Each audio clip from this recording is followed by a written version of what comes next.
We are Steve and Jill. Together, we've been buying and reselling land since the 90s. Our data-centric approach leaves our buyers asking, how can you sell it so cheap? Here on the Land Academy Show, We answer that and more.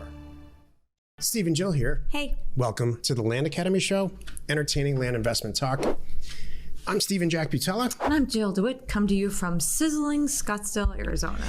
Today, Jill and I talk about, well, it's Jack Thursday. Yeah. It's the 5 things you must know before you start real estate investing of any kind. I'm going to tailor mine a little bit to land, but it's really just being a general real estate investor. I think there's a little bit of a misconception about what this takes. Oh, I can't wait because I wrote down my own list. I had trouble coming up with 5. I think I came up with 4. I could have turned 4 into 5. I thought, nah, I'm going to leave them condensed. Came up with 40, but we'll just do the top 5. But mine's also just general real estate investing. Mine is not necessarily land focused. It's kind of anything. Honestly, mine can be any niche. Mine can be anything. Mine can be the top 5 things you must know to start X. A marriage. Even that. Go. No, I'm not going to share my list. Reel it now. off. No, I'm not going to share my list now. Top 5 things you need to be in a successful marriage. Go. It's the same list. I'm going to share in a minute. It's the same list? No, it's good. Before we get into it, you're going to hear this. We're going to do this in a minute when we get to the topic. We're going to have you envision Here's a new title. My list. Here's a new title. 5 things you need to know before you cross Start out. X. Start fill in the blank. Oh, yeah. Because that's how mine is. Mine could be marriage. I'm going to use it. You know, I wrote it down as real estate investing, but we're going to sub marriage in a minute here, and it's going to be funny. Excellent. It's like Mad Libs. Before we get into it, let's take a question posted by one of our members on the landinvestors.com online community. It's free. And if you're already with us in Land Academy, join us on Discord. Hold please, before I read the question, I'd like to give one little thing too. Don't forget, Land Academy deal funding is bigger and better and faster, and boy, do we have money. We now have limitless money available and decades of experience, you can tell, look at us, to help you get deals done. See this gray hair? Right? Lots. So go to landinvestors.com and click on the deal funding tab today. Thank you. Nice. All right. Where was I? Danielle wrote, I have an owner who wants to sell and has 3 people on the deed. All 3 will sign. That is helpful. She also asked to have 3 checks, 1/3 to each. Fine. She also asked that I send them each a purchase agreement. Okay, Danielle, now you're pushing it with me a little bit, but okay. Well, they're pushing it with her. That's true. It's Other 2. Not you, Danielle. The other 2 are giving Danielle a hard time. I get it. Should I list the property for the total amount? Should I list the property for the total amount on each purchase agreement, or break it up into thirds for each person's portion? Or should I send all 3 a new purchase agreement, 3 places to sign? I like that one. It's not that big of a deal. You don't even really need, I mean, depending, if you're going through escrow, I would send the same purchase agreement out. She's not. Okay. Because the escrow agent would handle all this. That's true too. All right, so you're buying this property from all 3 sisters. They clearly don't speak any longer. I'm assuming they're triplets now. Triplets in their 80s. And they don't speak. And they haven't. Who live in different countries. And they haven't in 10 years. And speak different languages. Exactly. And the property's worth $5,000. And you're paying $2,500 for it. Oh my gosh. And all the numbers that you have to divide are even numbers, not odd. So it goes into cents. 33 cents. Someone's going to get a penny more. It's gonna be an argument. So. My first question here, all kidding aside, is it worth it? Is all this worth it? Totally worth it. Big deal. It's not that big of a deal. Okay, really? So, oh gosh, yes. Assuming they're triplets and they're 80 and all these things are going on, I would send the same purchase agreement out to all 3 of them if you really want one. It's not a deal killer here, by the way. You don't really need to have this, but to all 3 of them, you know, it's kind of a nice thing that they all agree to sell. You have it in writing. We're not stealing it from one sister or whatever, but they're going to all sign the deed anyway. So it's not like it's going to be funny. Have them sign it, send it back. That. And the 3 checks, and then you put the one price, because you're buying the property in whole for X price. They all sign their version. You put it in your pretty file, because you're probably never going to show this to anybody. And then the 3 checks. I think that's the rest of it. Is there anything else you want to add? Yeah, I wouldn't jump through these hoops at all. I mean, there's a lot of things that can go wrong. Let's not forget that this is what escrow is for. Maybe one of the sisters is just like, oh, thanks for the money. I'm not going to sign. They don't get it till after, though. Oh, I thought you sent out that with the notary, right? So now you got 3 notaries. Well, I'm assuming they're all going to be together in a mediator's office. I was assuming the worst. I don't know. One's in Italy. Yeah, how are they going to sign the One's deed, in by the Italy, way? one's in South Africa, and one's in New Jersey. Breaking them in Thursday. Yeah, that's the thing too, Danielle. There's a little more like. There's a lot of stuff going on here. We're not going to pay it until everything's signed on the deed as well. So we got to get past that hoop. Better be worth it. That's my comment. Final comment.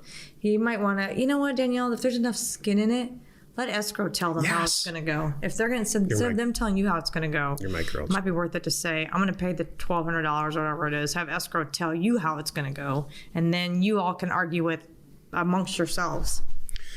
Today's topic: 5 things you must know before you start out real estate investing. This is why you're listening. Or anything else. Or marriage. Okay, so here's what I think. I got my notes here. So I have 4 things on here. This is going to be good. And we're going to sub marriage. Is it okay if I do this first? Perfect. Okay. All right, we're going to sub out I marriage. love it. Like, you're not going to go through all 5, right? I'm going to just list them. I'm not going to say, I'm just going to give you I have 4. Oh, Can we go through them all? No, I think you should do 1 and we should talk about it. Oh, and okay. 2, we should talk about it. Okay. You do your 1, I'll do my 1. Okay. Number 1, whether it's marriage or real estate investing, you need to know your limitations. I sort of have the same thing. What's your number 1? Which is bring something to the table. Yeah, marriage or real estate Yeah. investing.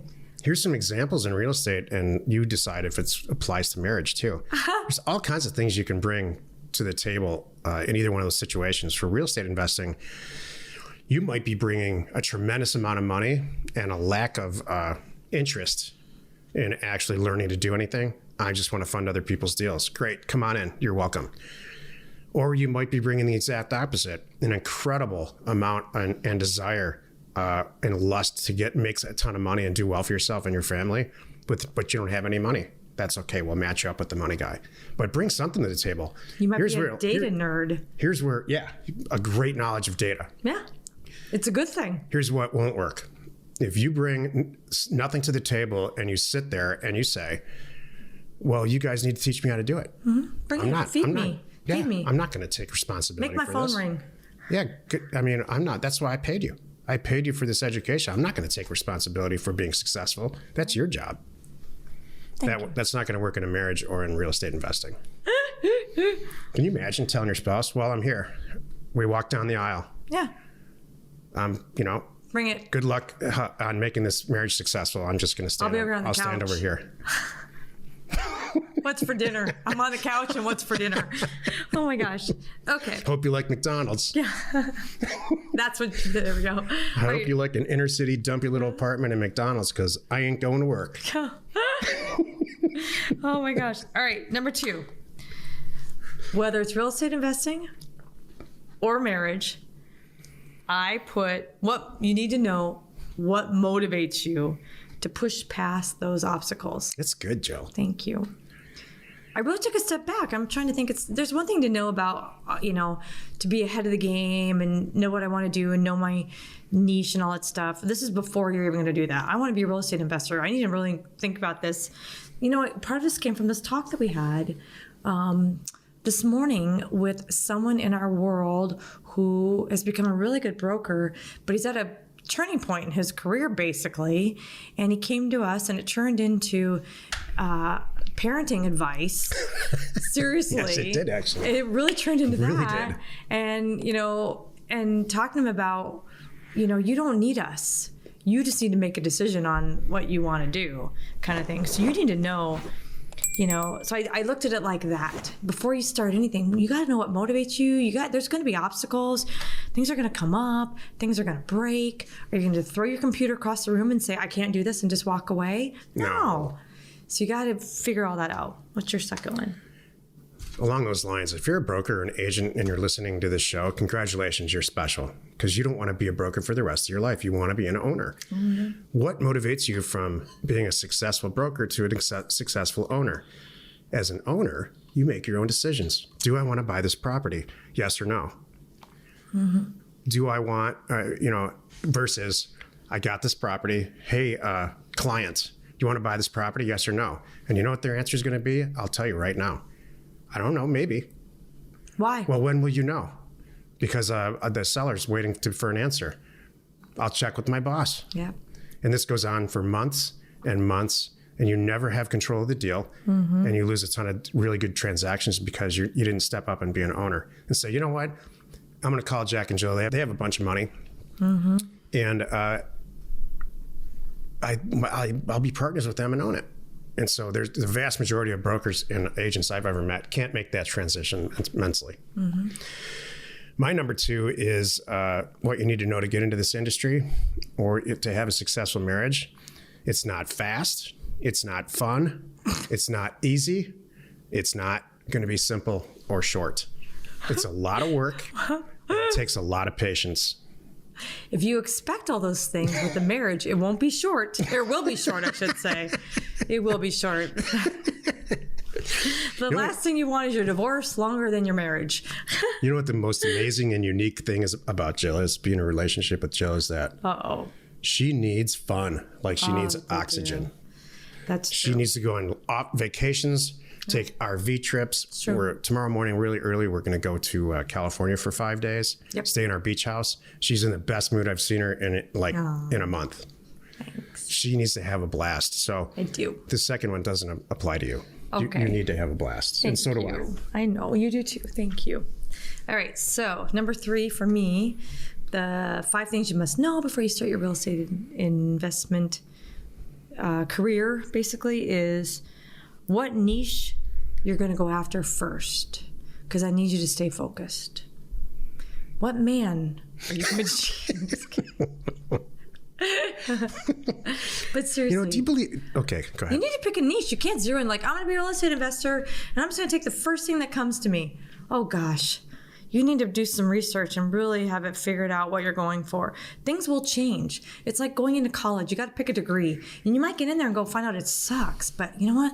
This over here is so much better. I realize I'm really good at this. And you transition and you change your major. That's totally okay. Change your marriage partner sometimes. That too. But I want you to go into it have a goal and a plan, because if you have no plan, you're just constantly chasing something shiny. You're never getting anything done. Good advice. Thank you.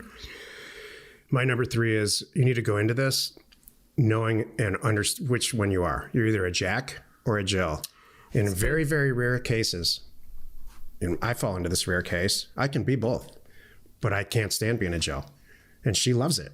I don't want that role in my real estate investment career. So what did I do? Mm-hmm. I found a partner. So you go into this, and maybe for a year or 2, you're going to do it by yourself. Mm-hmm. But at some point, if you want to make the real money, you can't do this solo. You're going to have to find a partner. Maybe it's a different partner on every deal. That could be. Or maybe it's your wife. But you just get over it. You're either super awesome at data and really enjoy it and constantly wanting to get up in the morning and want to do it, or you're somebody who wakes up in the morning and can't wait to get on the phone and turn some real estate deals. Yeah, that's good. All right, number 4 thing you must know before you start this is who you best connect with and want to learn from. I see a lot of people in social media just reaching for any mentor. Can somebody mentor me? I'll follow your. I don't think that's the right way to go at this. And you're just going to let some mentor come to you and say, sure, follow me. And you're just going to spend a month with them or something. You don't even know what you're getting into. You need to spend some time, put some research in. You've figured out your niche. You know what you want to do. Now you got to figure out who are the top 3 people in that field. Follow them around a little bit. On your own, quietly, not talking to them. Seriously, and just figure out what the deals are doing and start to see if you can think like they do. Like, oh, I knew they were going to buy that. I watched this whole thing unfold. I get it. And then what direction you want to go. And I'm saying this too because I hope the show sings to you, whatever property type that you're into. It could be apartment buildings. I don't care. Whatever you want to go for, make sure you can connect with them, communicate with them, you understand them. Because you know what? We're not for everybody. I know that. I am. He's not. Just kidding. That's right. I'm joking. You know what's not on any of our... No, I'm not for everybody. You know what's not on any of our lists here, and it won't be? You need to have a deep knowledge of a perk test. You need to have an understanding of the different way people can take title. Yes. None of these real estate things matter. Nope. You can learn all that in our education or all over the internet or anyone's education who's got 2 functioning brain cells about real estate. You can learn all that. That's easy. A real easy learning curve. Yeah. But if you don't go into this with the right head and soul and your heart's in it, like a marriage, it's not going to work. My number 4, what you need to have before you start this is one word: personality. If you have an atrocious personality, it's not going to work. You can be the greatest data guy in the world. You're just not going to be able to find a partner to talk on the phone. Yeah. And it's the same thing with with being in a marriage. Mm-hmm. And this is really hard for some people. Yeah. I don't know why, but it is. Put on a smile if you need to. Get some new clothes. This is like my 70-30 thing. Yep.